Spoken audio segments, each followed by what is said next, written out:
So basically, starting off with our first business, that was kind of going to be an idea to kind of monetarily sustain those other ideas that I had was the salon. Basically, when we started off, we wanted to be able to be self-sufficient, run itself, be profitable, and we met that goal very early. After that, the initial process of building the salon was to put in 7 stations. That way we could, obviously it was a numbers game. The more stations you have, the more profitable it was based on the amount of employees that we had. So that's where we're kind of at right now, is making it fully staffed. That way we can generate some more monetary income. That way it can give us more freedom to do these other ideas that she was talking about that would give us more financial freedom to do other things. So that's where we're at right now. The Do next step. you have a solution on how you will have the 7 stations taken care of? So yeah, as of right now, the station's already built. So physically, they're all ready to go.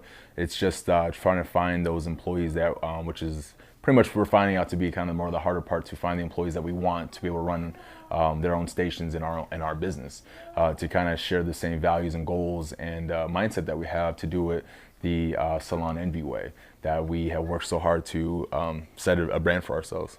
So what Skylarr is saying is that basically they're moving from, and the reason that I wanted to do this series is because they're moving from a solopreneur mindset to a big business mindset. In his world, in our world, we're thinking, as a business owner, we're thinking, okay, I would like to have these 7 stations filled. And if you think let's say you're a mechanic at a shop, you would be thinking the same way. You would have to have another, technician, another mechanic. With the same principles will apply if you are in any industry. It doesn't matter if you are at a beauty salon, or you're at at a CPA firm, or you're a law firm. Your industry or business type is not as important as getting the concept. So the issue that we're facing really is, how do we leverage our time and also be able to generate income? That's our goal. But how about looking at the bigger picture from a different angle? Let's look at it from a community angle. My goal was to see a few thousand jobs created. So these stations represent, for every person that gets a station is another opportunity for another human being. We're moving from small business mindset to big business mindset. We struggle there because we tend to want to keep things the way, to maintain brand image, to maintain customer satisfaction, to maintain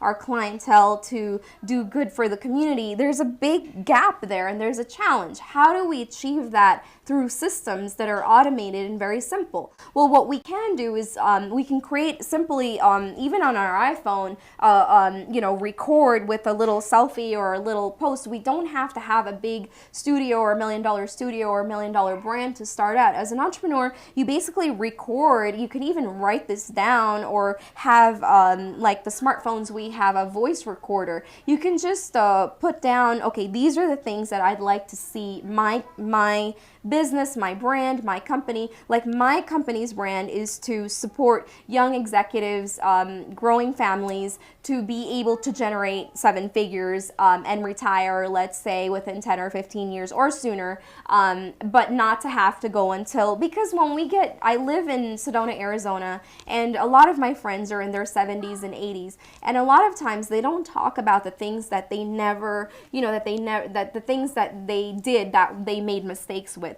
At the end of their lives, they talk about the things they wish that they had done, the pain of regret. And so as an entrepreneur, we know what that is. They were stuck in an environment where they weren't living their dream, they weren't living their purpose. Life had come and gone and had passed them by, and they left the world with a lot of regrets because they never got to fulfill that inner voice, that passion. They never got to do the things they wanted. So I wanted to step in and solve that pain. And how do we do it? It's by very simply Skylar's idea was to hire people out of beauty school because they're young and they're ready and they want to kind of get in there, and you know, and his wife, she wanted to, and I agree with both strategies. We wanted to get you know, stations filled with people that have the experience. So we're looking at experienced professionals or experienced technicians versus, let's say, someone right out of school. And what are the benefits of both? How do we use both? One is when we're looking for that established professional that has a clientele base, what we're saying is we want to be able to, say, generate a revenue from a percentage of that sale or commission from that into our business.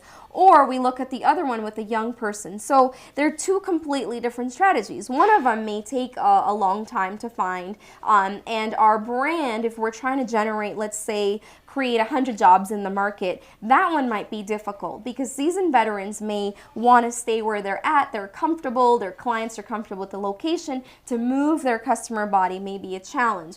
But to create jobs for our college students is a personal mission of mine, where, or people that are coming out of school, where we allow for opportunity to happen as entrepreneurs, where we're not just thinking about ourselves.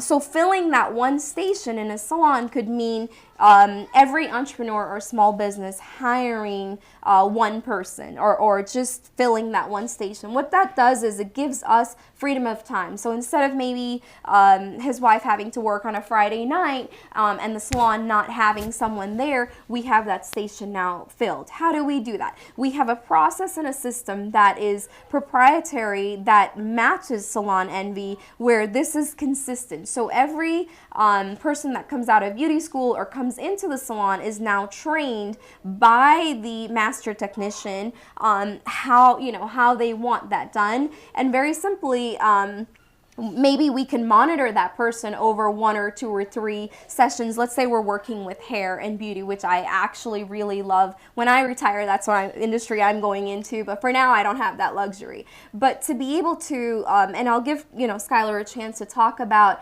how he sees that training happening, how we can implement the strategy right after this video. And at the end of the day, we don't want to just keep talking and looking at these nice videos. We want to give you like at least one action step that will solve this problem. So the issue is we want more freedom of time. We want more freedom of money. We want more leverage. How do we do that? We create an opportunity for another person, which is simply a station. Well, how do we get that station filled? The issues we usually face is we have to go through an interview process. I hear that in Arizona with like the restaurant industry, the mechanic industry, that the customers aren't going to be happy, that this person doesn't show up. I mean, I've heard that from friends and customers that say things like the dishwasher person didn't show up, so the restaurant could not manage the staff for that night, and they had a 25 person. So it doesn't matter the industry we're in. The issue is that we may be short staffed or our staff is not trained. So it's the same pain that the business owner then had to work till 9, 10, 11, 12 o'clock at night